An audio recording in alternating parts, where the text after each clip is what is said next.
saben quién dibujó eso? De No.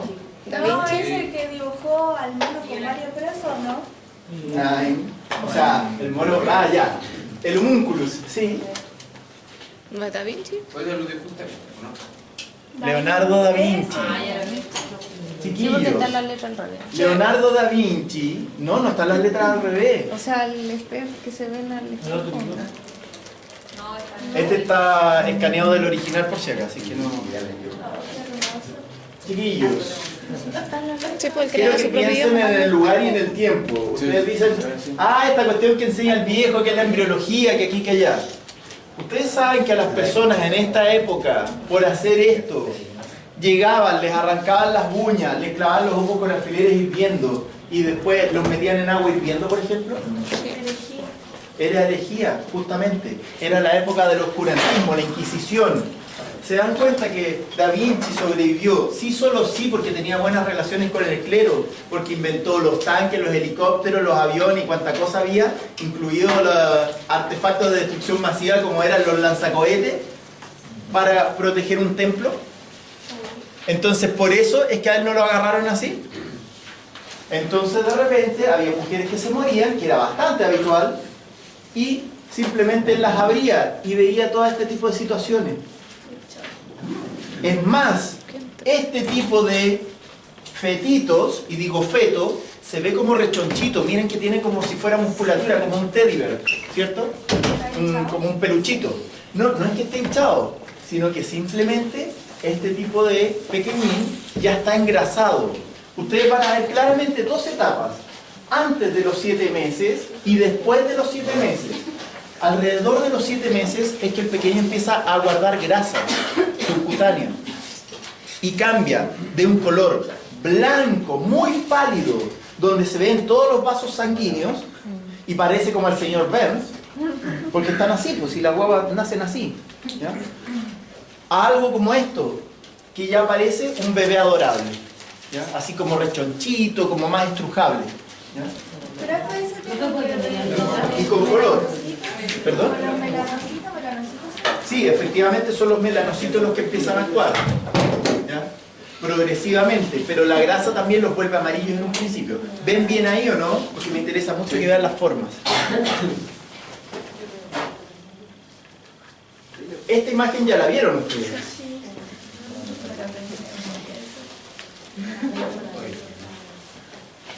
Estamos claros que hay alguna diferencia. Ahora tenemos que abarcar todo lo que está ahí entre medio. Y tienen que aprenderse. ¿Vamos? Entonces, esto está sacado del Lachman o Slater, pero yo lo simplifiqué un poco, quité algunas etapas acá, por si acá, lo modifiqué. Entonces, en base a eso, por lo menos para que vean que hay un periodo embrionario, que llega a un prefetal y después el fetal. Día 56 se marca un cambio brutal. ¿Por qué? Porque, como les dije en la clase de osificación, comienza la osificación. ¿Estamos?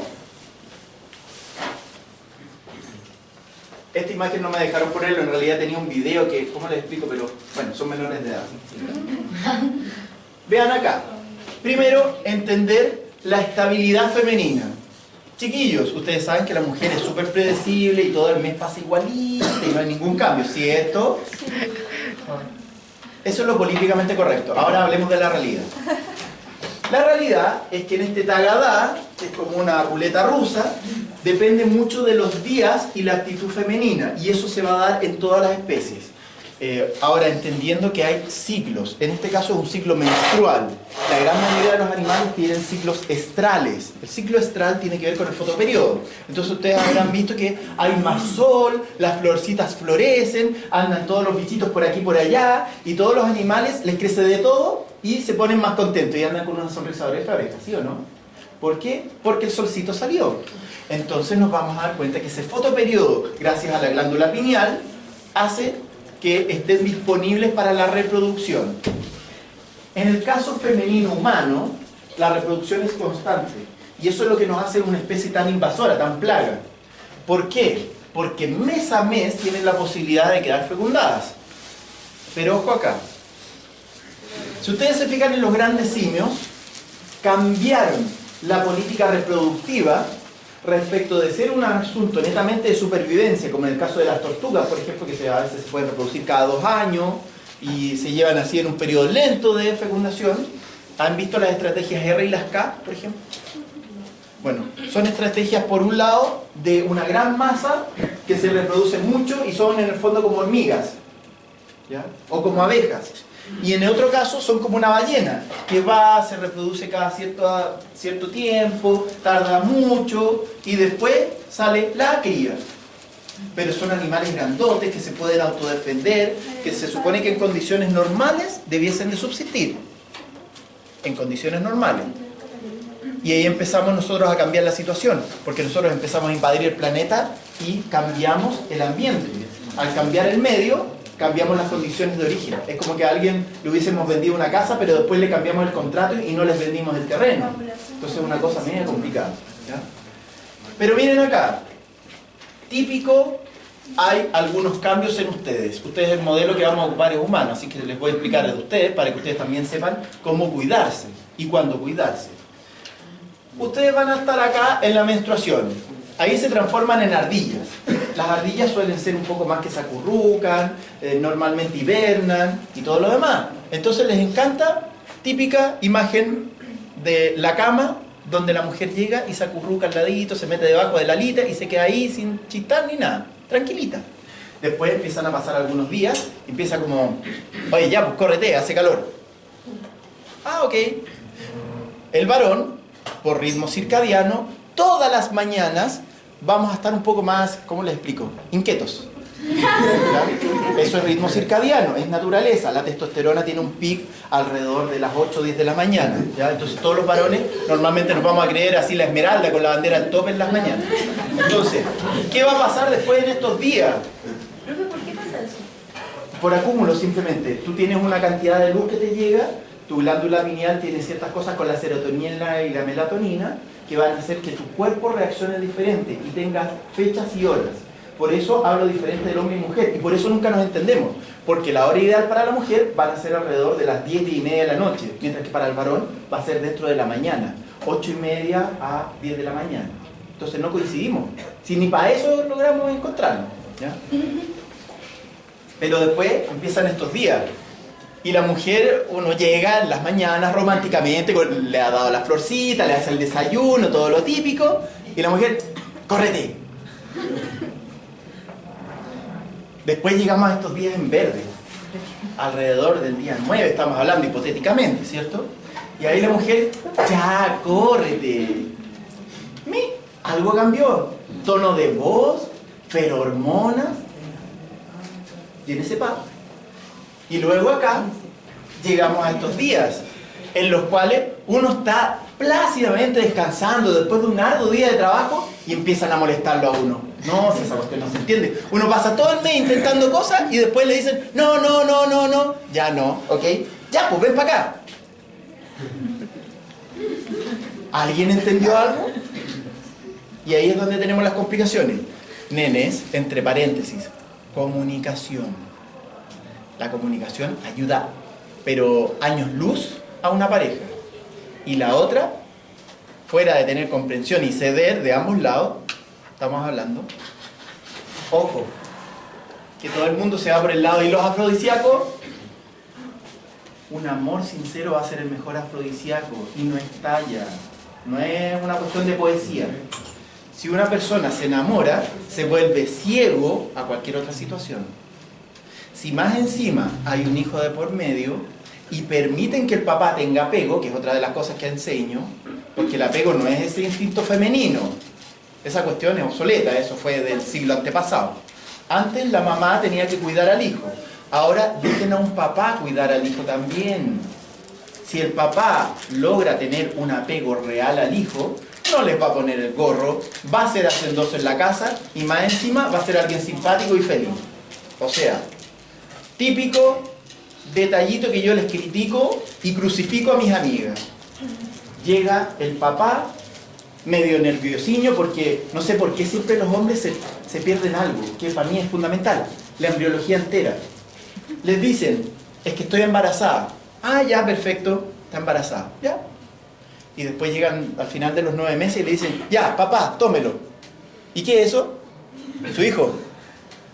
¿Y qué hago? Oye, por si acá, tienen una pancita. Hacer cucharita, sentir las pataditas, es algo maravilloso. No se lo pierdan, chiquillos. No se lo pierdan. Para bailar necesitaron 2, ¿cierto? Después para cuidar también se necesitan 2. Así que ojo con eso, ¿ya? Entendiendo ese tipo de puntos, por favor, si llega un papá y pone un pañal como sombrero, no importa. Niñas, se aguantaron durante 8 meses de agarrarlos a patadas por las actitudes que tenían y los cambios temperamentales que tenían. ¿Cómo? Ustedes no le van a dejar pasar una de llegar y decirle, ya mi amor, muchas gracias, aunque te quedaría mejor el pañal puesto en el poto. Ya, ok. Típico, los elásticos. Eso yo lo he visto directamente con mis amigas. ¿Ya? Ay, pero que cómo no le pusiste bien y la cuestión se le sale la caca por todos lados. Oye, explícale. Se pone primero bien sentadito al bebé, se le pone el pañal como corresponde, ya saben que los elásticos van para cierto lado y después ajustadito pero que no quede el bebé morado. Listo. ¿Ya? Y después, ojo, el gesto técnico, le pasan los deditos por el lado de los trutros para que el elástico se vaya para afuera y no quede la caca ahí metida por todos lados. ¿Ya? Ese es todo el gesto técnico. Pero enséñenlo, enséñenlo. 2 segundos se tardaron y van a tener un ayudante de por vida. ¿O es muy tonto lo que digo? Detalle. El asunto es que llega acá después este periodo. En este periodo se supone que todavía siguen románticos. O sea, estamos hablando del día 9 al 18. Eso es en el papel. Y después acá, de nuevo empezamos que en el... ¡Ay ya, córrete! Hace calor. Y uno termina debajo de la cama con una patada y todo lo demás. Así como... Chalalala. Pero miren esto. ¿Qué es lo que está pasando a nivel hormonal? Pic de LH gatilla la ovulación. Esa ovulación es justamente la que crea un cuerpo lúteo. Ese cuerpo lúteo va a liberar cierto tipo de hormonas que son para la implantación en este periodo donde el endometrio está más alto, más elevado, de este bebé que viene en camino. Ahora el punto está, toda esta red de cosas es tan difícil de lograr que es un milagro que haya un embarazo. Pero Chile es uno de los países que tiene mayor cantidad de embarazos juveniles del planeta. Ups, ups. Estamos llenos de milagros y no está ya la OMS, insisto, se agarra las mechas diciendo cómo lo hacen en este país. ¿Cómo lo hacen? ¿Cómo se las mandan así? Es increíble. ¿Ya? Chiquillos, ahora les cuento un poco más de ciencia. Hasta el día 14, en realidad no existe. Todo esto puede variar.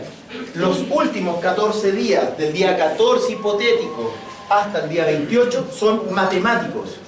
¿Por qué son matemáticos? Con minuto y segundo. Por el cuerpo lúteo. El cuerpo lúteo dura 9 días más la disponibilidad, la biodisponibilidad de las hormonas que secreta va a darle los 14 días exactos. ¿Ya? Entonces, esa última parte, ustedes la tienen clara. ¿Cuál es el punto al que se llega ahí? Se llega a la parte de la menstruación. Cuando ustedes tienen una agendita, o en los mismos celulares, ustedes tienen un montón de periodos y cosas así, donde ustedes van y dicen, ya, vamos y hagámoslo así. Día 1 lo marcan en su agenda. Cuentan 14 días hacia atrás y saben cuándo ovularon. Calculan en esos días y dicen, ese día, ¿qué estaba haciendo? Achuta. O, no hay riesgo. ¿Cierto? Depende de lo que quieran. Pero estos primeros 14 días pueden ser 20, pueden ser 32 y así. Varían y muchísimo. Les insisto, yo capacito a los pediatras y ginecólogos para ver este tipo de cosas. Bueno, también a las matronas, en su práctica profesional y todo. Humanos. Pero esta parte varía completamente mes a mes. Sumado a todas las amigas que me preguntan, vamos a dejar lo que conozco en mi vida a 2 personas que tienen reglas estables. El resto ninguno. Solo 2.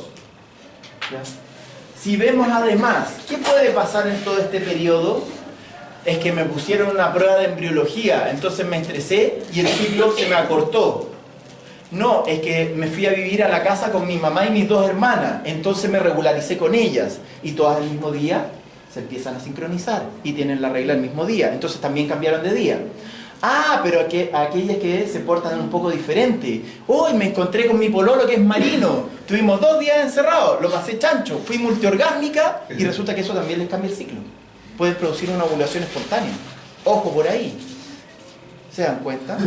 Entonces hay un montón de situaciones que todo esto de acá puede tirarse para cualquier lado. Mientras que acá es totalmente ordenadito y matemático. ¿Estamos claros hasta ahí? Pero miren las hormonas. El pic de LH es lo fundamental ahí. Vean acá lo que es la ovulación. Si no llega el periodo.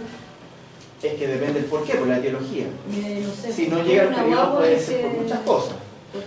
Incluso tú puedes estar embarazada y puedes tener 3 periodos todavía. Durante todo el primer tercio podrías tener periodos y no es problema. Pero ya después del embarazo. Ya después del embarazo, Ya no llega. que no llega. O llega después de un año. ¿Estuviste tomando hormonas previamente? ¿De qué generación esas hormonas? ¿Hay inercia uterina? ¿Tienes SOP, síndrome de ovario poliquístico, por ejemplo? Otro paréntesis, por el servicio de utilidad pública. ¿Tienen mucho hirsutismo? ¿Tienen cambios de ánimo introspectivos y que no se entienden ni ustedes? Si se miran al espejo, ¿empiezan a golpearlo a veces? Entonces, por favor, revísese. Síndrome de ovario poliquístico, una de las mayores causas de rompimiento familiar. ¿Ya? Implica que ustedes tienen un montón de retenciones de ovulación y se quedan pegados sin poder ovular, entonces empiezan a crecer como quistes. ¿Ya? Y eso cambia radicalmente la actitud femenina. De volverse un repollito, se vuelven algo así como el demonio de Tasmania. Y no lo entienden. Aumenta el hirsutismo, les aumentan los pelitos y además aumenta el líbido. Por ejemplo, un varón podría quedar muy feliz porque va a encontrar a alguien que es ninfómana, pero una ninfómana patológica. Ojo con eso. Ojo con eso. Entonces, esa actitud así de amor y odio y todo lo demás, típico, buscarse, hacerse una ecografía de ovarios. Pero cuidado, que muchas dicen, es que yo me lo traté, pero es algo que recurre, vuelve y vuelve y vuelve. Tienen que tratarse un tratamiento específico al menos de 2 años y controles al menos por otros 2 años. Si no mantienen eso, olvídense, ustedes están con un ping-pong y ahí es donde podrían aparecer cosas como la inercia uterina. ¿Ya? Y ojo, también las pastillas anticonceptivas, ocúpenlas de última generación, esas las hacen hasta adelgazar. Si les dan cualquier porquería y ustedes no están informadas ni siquiera de lo que están tomando, claro, pueden terminar tremendamente con retención de líquido y otras cosas. Hay un montón de matices, pero tienen que saber cuál es el anticonceptivo más adecuado a cada persona. Por algo no todos ocupan las cosas. Incluso hasta las pastillitas tienen un 2% de error. ¿Se han dado cuenta en eso? Ya. Cosas así, individuales, da para mucho. Existe el problema, no el individuo. No hay recetas de cocina. ¿Ya? Miren acá, ustedes tienen un ovario, ese ovario ahí se rompió una estructura y salió algo que era esto. Esto es el ovocito. El ovocito nace con células enzimas que son parte de las telas de la granulosa. Entonces el espermio tiene que atravesar todo esto para lograr fecundar recién. Y ahí tienen justamente una ovulación en la cual uno observa, no observa nada. La cosa es que acá el folículo empieza a crecer y todo lo demás, y después se libera y se rompen esos tejidos para permitir la salida del ovocito. Pero vamos viendo sobre la fecundación. Reacción de acrosoma, gránulos corticales y de zona. Etapas. Denudación, reconocimiento de adhesión de las zonas pelúcidas. Penetración, fusión, bloqueo de la polispermía, formación de pronúcleos masculino y femenino. Y la anfimixis, el crossing over, ¿lo han escuchado? Cuando se juntan las cromátides homólogas. Consecuencia, restablecer el número diploide de cromosomas. ¿Entienden lo que les estoy diciendo? ¿Qué es un número diploide? Pero me tendrían que decir 2n, ¿cierto? Porque no es lo mismo n que 2n, ¿cierto? Luego, se forma una célula completa. Ello implica que van a tener toda la información parental, genética. Se redistribuye el material citoplasmático. Eso era lo del crossing over. Se determina genéticamente el sexo, X e Y. Tienen que entender algo acá. Existen varios tipos de sexo, y no estoy hablando del Kama Sutra. Estamos hablando de que por un lado tiene la visión cromosómica de la sexualidad, donde habría un XY. Ahora, algo que empezamos a ver son los sexos ambiguos, que podrían haber XXY o X y Y, y así sucesivamente. Hasta 4 letras podrían tener, ¿ya? Sin ningún problema. Entonces ya es una cuestión que se vuelve un poco complicada de empezar a seguir. Sexo ambiguo también puede significar la genitalidad. La parte de los genitales externos, ustedes pueden tener un pene o una vagina con clítoris. Hasta ahí todo bien. Pero ¿y qué pasa cuando tienen intersexo? Pueden tener cosas ambiguas, ¿ya? Con malformaciones y todo incluido. Pero también estaría el sexo psicológico. A mí me gustan los niñitos, las niñitas, todas las anteriores. Da para todo, ¿cierto? No conforme con eso, el sexo social. Si yo me pusiera chapa y minifalda, dirían, ¿es niñita? Bueno, en este caso dirían un mamarracho, pero no sé qué onda, así como que no se hagan a la idea, van a tener pesadilla. El asunto es que ustedes pueden ir viendo que hay un abanico mucho más amplio de lo que uno podría pensar siquiera. Y ojo, chiquillos, que se ha visto, por ejemplo, en el caso de la homosexualidad, que hay cambios a nivel del encéfalo y se produce una feminización, ¿ya? Entonces, ojo por ahí. Muchos escuchan, incluso en la televisión, que hasta políticos connotados, como siempre, van y aparecen con el tema de no, es que esto de adoptar o no adoptar, porque aquí, que va contra natura, que aquí, que allá, sorry, pero hay antecedentes biológicos de peso que nos indican que esos cambios no son algo necesariamente buscado. Claro, hay muchas situaciones en las cuales psicogénicamente la persona tuvo problemas, tuvo una educación que no fue de la mejor, con diferentes problemas o traumas, y ahí podrían haber tenido alguna trastocación de la conducta. Pero también existen, y existen biológicamente, situaciones en las cuales se cambia esa percepción. Y por eso es que existen de repente varones o mujeres que son cambiados en ese sentido. Hombres más finitos o mujeres un poco más diferentes, ¿cierto? Entonces, ojo con eso. Se inician las divisiones mitóticas. ¿Qué diferencia hay entre meiosis y mitosis? Que uno es para la reproducción sexual y otro es para la clonación de células. O sea, sí. Una expansión clonal es ciertamente el aumento del número de células, ¿ya? Estamos hablando de clonación a nivel celular, ¿cierto? Ahora miren esto. Primero, la unión del espermio con la zona pelúcida. Llega el espermio, tiene que atravesar esa zona pelúcida, que era la corona radiada que está por fuera. Después hay una reacción del acrosoma. ¿Saben lo que es un acrosoma? La cabeza del espermio tiene un doble capuchón y ese tiene un montón de enzimas que parecen como un taladro químico que van a empezar a destruir lo que era la zona pelúcida que rodea al ovocito cuando éste es liberado. Después se produce la fusión de las membranas citoplasmáticas. Pero ¿vieron que aquí habían unas vacuolas? Esas vacuolas van a reaccionar y van a crear una reacción de zona que es como un tapón que no va a permitir que entren más espermios que ese. El núcleo del espermio penetra el citoplasma del ovocito. Y ahí vamos a tener esa referencia. Esa es una referencia al Krauss-Steinover, una placa metafásica, ¿cierto? Pero tenemos que complejizar todo esto. La fertilización implica que un solo espermio, al menos en mamíferos, ingrese y libere su contenido parental. Cada uno va a aportar N y este otro va a aportar N. Se juntan los dos y van a tener 2N. ¿O es muy complicado lo que les digo? ¿Cuántos cromosomas tiene un humano? 23 pares. 23 pares, sí. Ya, 23 pares al menos, ya. Lo más cercano.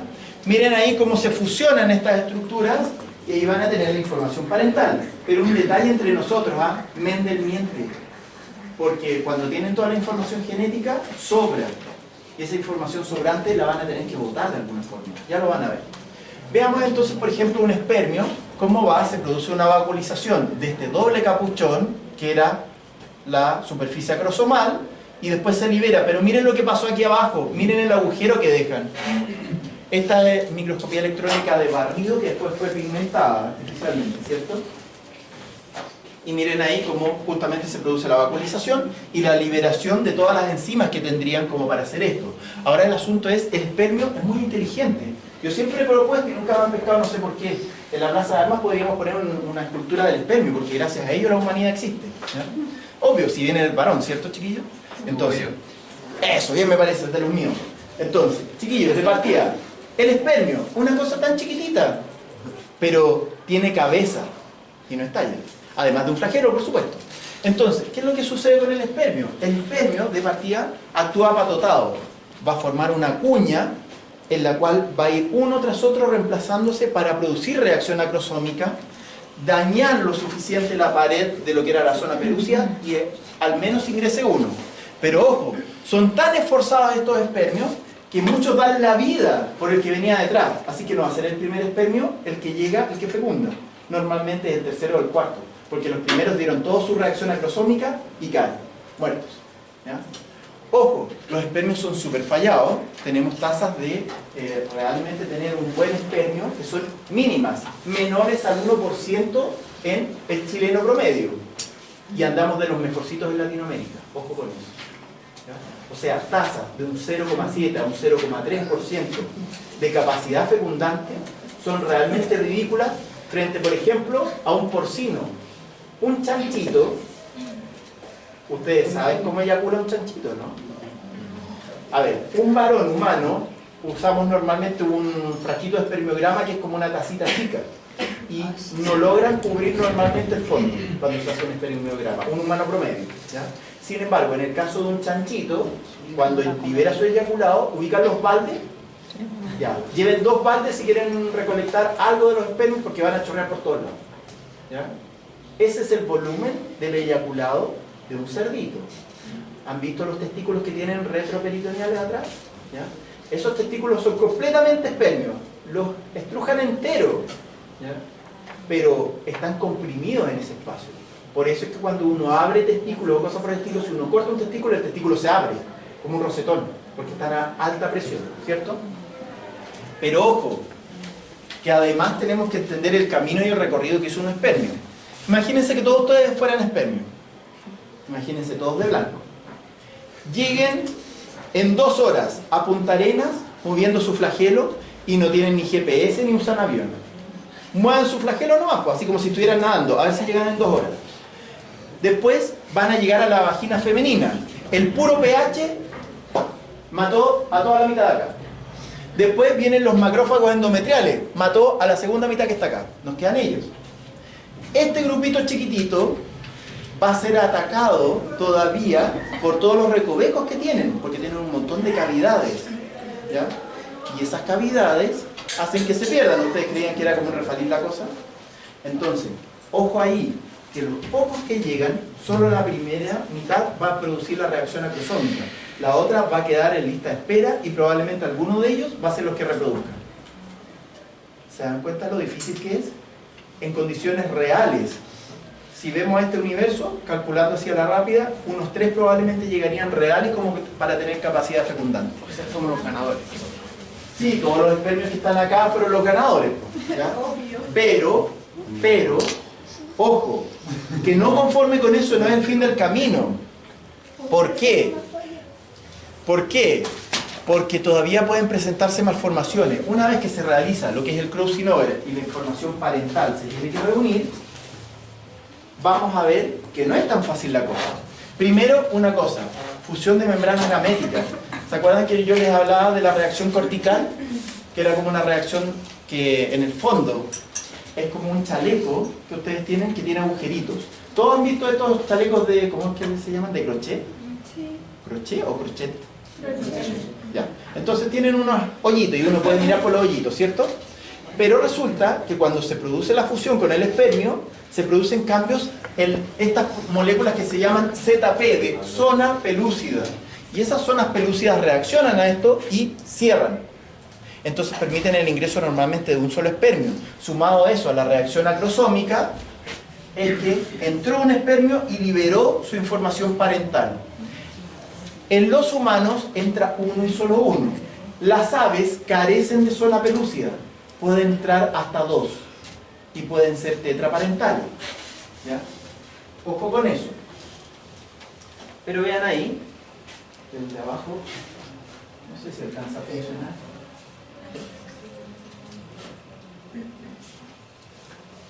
Bueno, ustedes ven ahí cómo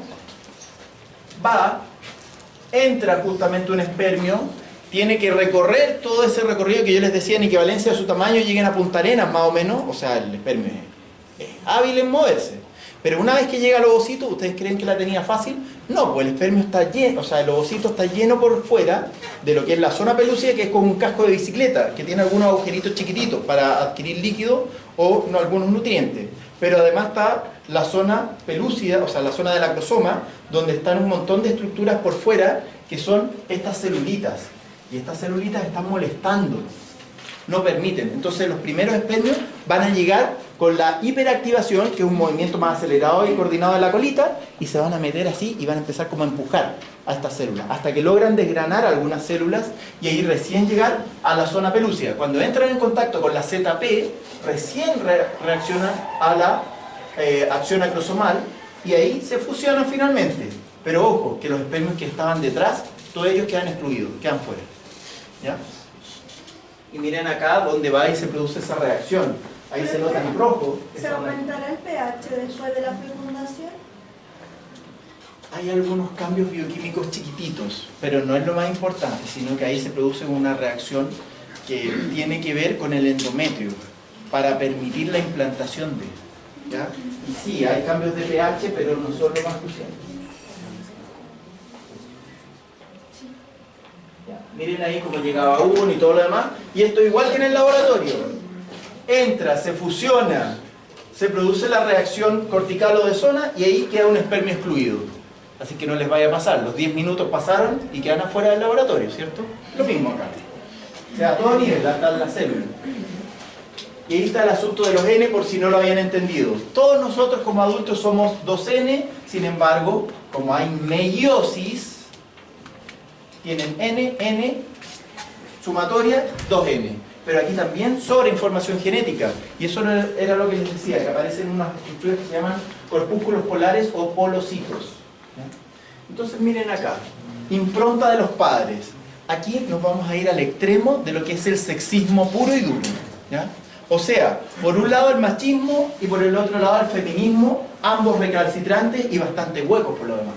Si se extrae un pronúcleo masculino y se reemplaza por uno femenino, o sea, solo información femenina, resultando un cigoto con dos pronúcleos femeninos, el embrión se desarrolla bien, pero la placenta tiene un desarrollo deficiente.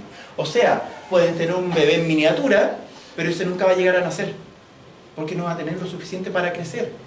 Luego, si tienen un cigoto con dos pronúcleos masculinos, produce un embrión mal formado, mientras que la placenta es normal. O sea, dicho de otro modo, nos necesitamos uno al otro, ¿no? Sí. Esas son las realidades. Digo. ¿Qué son los problemas? Miren, cuando les había mostrado antes, ahí tenemos, aquí parece que había, no. Un pronúcleo es un núcleo sin la membrana nuclear todavía. Esta es información de papá y de mamá, pero carecen de una membrana que los cubra. ¿Por qué? Porque todavía se tienen que reunir y fusionar en una cosa que sí va a ser núcleo, pero en estos casos están por separado. Al estar por separado y carecer de una membrana nuclear, se habla de pronúcleos. Tienen información parental. Y aquí, típico chiquillo, con nosotros la ligan siempre, porque el pronúcleo más grande y vistoso es el del varón. Y ese es el que siempre retiran y dejan el de la mujer nomás, ya para hacer cualquier tipo de experimentación.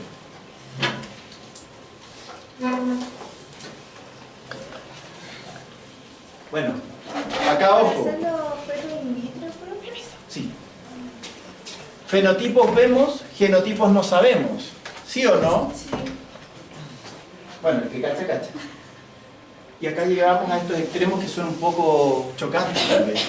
Niños de cualquier sexo que heredan la elección de la madre sufren el síndrome de Angelman, mientras que niños que heredan parte de la elección del padre, de la misma región, síndrome de Prader-Willi.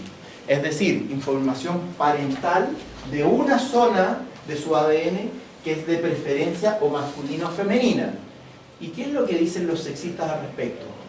A la mujer, cuando la agreden psicológicamente, retraso mental profundo, ataques y convulsiones. ¡Ay, que se te cayeron las llaves! ¿O no? Típico el hombre maltratador.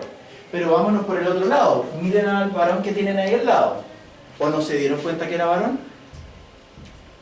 Síndrome de Prader-Willi, obesidad, corta estatura, hipogonadismo, labio superior en arco, retraso mental leve. poco hombre. Y ahí empezamos con las estupideces, ¿cierto? Entonces, ojo por ahí. El espectro de la normalidad es bastante amplio. Pero es por eso que tenemos que tener un criterio amplio y no quedarnos pegados con extremos. Si no, piensen en todo lo que es la eugenesia. ¿Será correcta la eugenesia o no? ¿Sabe lo que es la eugenesia? Por ejemplo, en los años 30 en Inglaterra se les ocurría que todos los que tenían algún tipo de malformación o retraso mental, ya sea mediano o leve, los mandaban a las minas de carbón, donde tenían una tasa de sobrevida de 2 meses. O sea, después de 2 meses, si tú tenías un hermano con, por ejemplo, síndrome del niño feliz, tú lo mandabas a las minas y te olvidabas de que tenías un hermano con síndrome de Down, por decirlo, ¿cierto? Con eso te librabas de un cachito, ¿no? Ah, pero fueron los ingleses que empezaron a crear eso. ¿No habían sido los nazis con los campos de concentración? El que escribe la historia es el que gana la guerra, ¿cierto? Y ahora estamos de nuevo a puertas de otra situación así. ¿Por qué? Porque los gringos, patentando todos los genes habidos y por haber, algo que está en contra de los derechos humanos, ya tienen hasta el gen patentado de la inteligencia. Entonces todos los gringos van a ser rubiecitos, ojos azules y más encima superdotados. ¿Y nosotros? Que somos la raza más evolucionada de todas las que existen. Porque, perdón, los latinos somos los últimos que hemos aparecido en la colita. ¿Ya? Lean esto, chiquillos, ustedes solitos. Este ya me impactó mucho, para que vean el poder del esperma.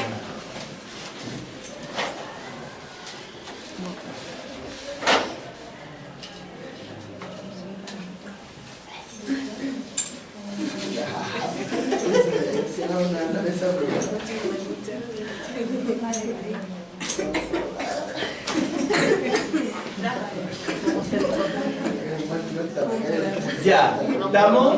No. Una cucharadita de té, po. Una cucharadita de té. ¿Se dan cuenta que es poderoso el esperma? Ya, nene, continuamos. Segmentación. Miren acá esta cosa que se ve así como en reflejo. Esto de acá corresponde a la zona pelúcida. La zona pelúcida yo les dije que era como un casco de bicicleta que tiene hoyitos. ¿Ya?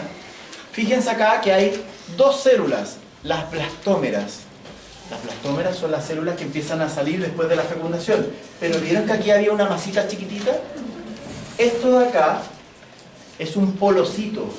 Es la información genética que sobra, que queda extra. Y eso está como para botarlo. Pero ¿por qué no sale directamente? Piensen que están en un submarino dentro de la zona pelúcida. ¿Y pueden abrir una escotilla cuando están a 10.000 metros de profundidad y sacar la bolsa de la basura? No es conveniente, ¿cierto? Entonces frente a eso queda adentro y queda pegado ahí. Y esto del polocito es un riesgo constante para producir una mutación. Ustedes saben que la evolución es en base a mutaciones, ¿cierto? Pero ojo también, que esto de acá es el que incide, al menos se ha demostrado en mamíferos, en la mitad de los mamíferos, ¿cierto? En humanos no se puede porque no podemos hacer experimentaciones, el humano no se toca, solo se ve en registro. Entonces llega y empuja acá, crea un rasgo de segmentación y empieza justamente a separarse esta celulita. De una sola gran célula que no tenía ni núcleo, porque tenía los pronúcleos, se fusionan estos dos y sobre la misma empiezan a separarse y a segmentarse. Segmentarse entonces es separar, cortado. ¿Ya? Miren acá, segmentación. Primera y segunda división mitática son perpendiculares y ambas pasan por los polos. La tercera es perpendicular a la anterior y pasa por el ecuador. Después viene compactación de la mórula y formación del blastocisto. Veamos, consecuencia, recuperar la relación núcleo-citoplasma. ¿Se acuerdan que el ovocito es una célula gigante observable al ojo desnudo? Yo les dije en algún momento, cuando se preparen un tecito,